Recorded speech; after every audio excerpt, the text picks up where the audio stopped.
I never thought that the person who would come closest to taking everything from me would be the same child I once held through the night when she was too small to understand why she was crying. But that is what happened. And I want to tell you about it clearly and honestly, because I think more people need to hear this than are hearing it. My name is Dorothy Callahan. I am 69 years old. I get up every morning at 6:15 without needing an alarm. I make coffee strong enough that my neighbor Frank once asked if something was burning. I spend the first hour of my day on the back porch where Gerald built a bird feeder the summer before he died, and I sit there with my coffee, and I watch whatever birds have decided to show up that morning. On Tuesdays and Thursdays, I walk 2 miles with my friend Barbara, who lives 4 houses down. I serve on the hospitality committee at my church.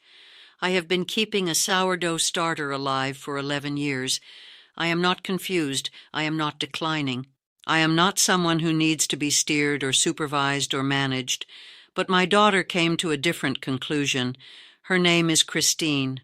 She is 43 years old, and she is married to a man named Todd, who has moved between jobs with a consistency that has never quite settled into stability. They live in a house that costs slightly more than their income comfortably supports. They have 2 car payments, and they take a vacation every spring and photograph it enthusiastically for 2 weeks afterward on social media. I never commented on any of it. Christine is an adult, and adults are entitled to make their own choices, including the ones that quietly keep them awake at 3 in the morning. Gerald and I built our life in Clarksville, Tennessee, across 34 years of marriage. We paid off the house 9 years before he died. 3 bedrooms, a kitchen I have cooked thousands of meals in, a yard with 2 oak trees and a vegetable garden I have kept going every single season. The house is worth considerably more now than when we first bought it. I was aware of that. Christine was aware of it too. Gerald passed on a Tuesday in November 3 years ago, pancreatic cancer, 4 months from diagnosis to the end, which is roughly how that particular disease moves. I held his hand. I drove myself home from the hospice. I pulled into the garage, and I sat in the car for 45 minutes before I went inside. Then I fed the cat, and I started the work of figuring out how to live without the person who had been at the center of my life since I was in my 30s. I grieved. I am still grieving in the particular quiet way you do when someone has been woven into every ordinary part of your daily existence for 3.5 decades. But I did not stop functioning. I cooked my meals. I paid my bills. I kept the garden. I kept myself.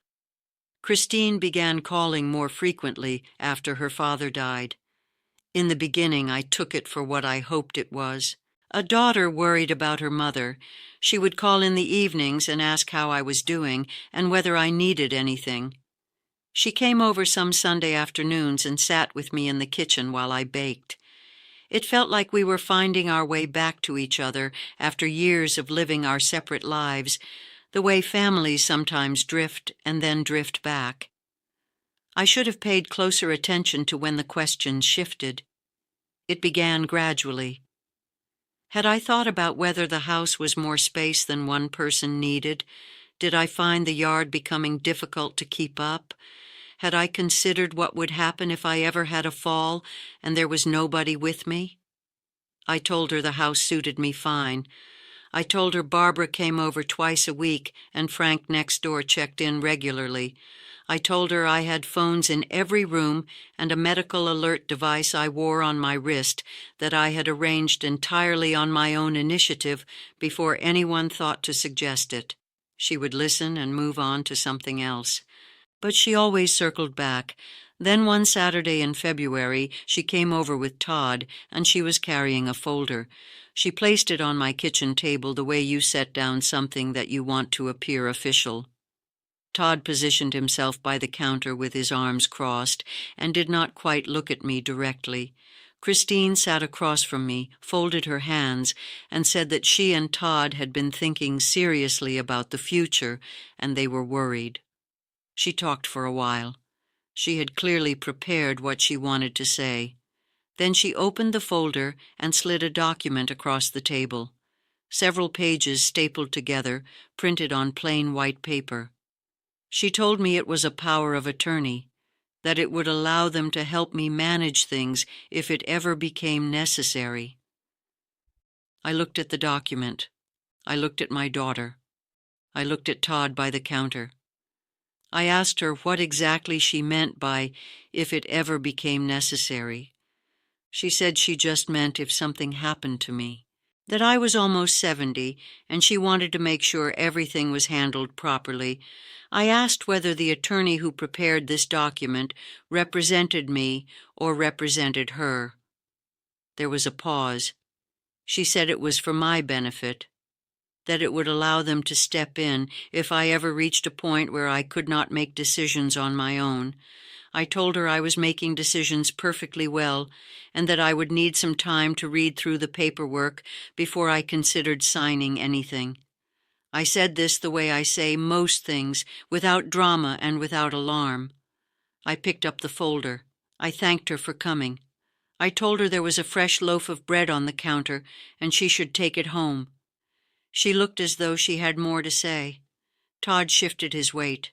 But I was already moving toward the bread box, and something in how I moved apparently communicated that the conversation was finished for the afternoon. They took the bread. They left. That night I sat alone at the kitchen table, and I read every page of that document with the kind of attention I used to bring to contracts at the medical practice where I worked as office manager for 22 years. I am not an attorney, but I know how to read carefully, and I know what certain language means in a legal context. By the third page I had a feeling in my stomach that I did not like. The power of attorney Christine had brought me was written very broadly. It would give her authority over my financial accounts, my real property, and my medical decisions. It would allow her to sell assets on my behalf. And critically, it was not limited to situations involving incapacity. Depending on how certain sections were interpreted, it could give her the ability to act even in circumstances where I was entirely capable of acting for myself. I do not consider myself a suspicious person. I do not assume the worst about people I care about. But I sat at that table for a long time that night, and I kept returning to the same things. The careful way Christine had carried that folder in. Todd standing at the counter not meeting my eyes. The way she had said we had this drawn up as though it were something routine and unremarkable, and the house, always the house in the back of my mind. I did not sleep well. The next morning I called Barbara. Barbara is 71 years old and sharper than most people half her age. Her brother-in-law spent 30 years as a judge. She listened to everything without interrupting. Then she said, "Dorothy, you need your own attorney, not their attorney. Yours." I made an appointment that same week with an elder law attorney named Margaret Oy, whose office is on Riverside Drive. I brought the document Christine had given me. I brought a notepad. I sat across from Margaret and told her everything while she read through the paperwork. When she looked up at me over her reading glasses, she asked whether I had reason to believe my daughter might be experiencing financial difficulty. I thought about the house in the neighborhood slightly beyond their means, the 2 car payments, the annual vacations. I told her I had some reason to think that might be the case. Margaret set down the document and told me several important things. She told me I had every right to decline to sign. She told me that if I ever did decide to execute a power of attorney, it should be a document that was limited and specific, prepared by an attorney who represented my interests exclusively. She told me there were better tools available for what I actually needed: a revocable living trust, updated beneficiary designations, a properly structured estate plan that would protect everything I had without surrendering control of any of it while I was alive and capable of managing my own affairs. She also said something I have returned to many times in the months since. She said that the fact that someone loves you does not guarantee that their decisions are being made with your well-being as the first priority. She said sometimes those two things exist in the same person simultaneously. I thanked her, paid her fee, and made a second appointment. Over the following 6 weeks, Margaret helped me put my affairs in proper order in a way I should honestly have done years before any of this happened. I established a revocable living trust. I revised my will. I assigned a durable power of attorney that was limited and specific, and I assigned it to Barbara, not to Christine. I made 2 complete copies of every document. One set went into a fireproof box in my closet, and one set went to Margaret's office. During those 6 weeks, Christine called regularly. I answered warmly and normally. I told her I was still reviewing everything and thinking it through. She was patient in a way that suggested she felt confident about the outcome. Then one Sunday, she came over alone without Todd, and she sat at my table and looked at me in a way that told me something more direct was coming. She said she needed to be honest with me, that she and Todd were in a genuinely difficult place financially, that his business had not been going the way they needed it to, that the house payments were becoming hard to manage. She said that if something happened to me and they could not access my accounts quickly, they could find themselves in serious trouble. I looked at my daughter for a long moment. I said, "So this is about your mortgage payments." She said it was not like that. She said I was going to leave everything to her eventually anyway, that they just needed a way to access things sooner if an emergency came up, just as a safety net. I want to tell you what it feels like to hear that from your own child. It feels like reaching for a wall you have always known was there, and discovering it is not solid anymore. It feels like a version of grief that has no clean name, because it is not about loss exactly. It is about recognition, about understanding something clearly for the first time that you had been moving carefully around for months. I had raised this woman.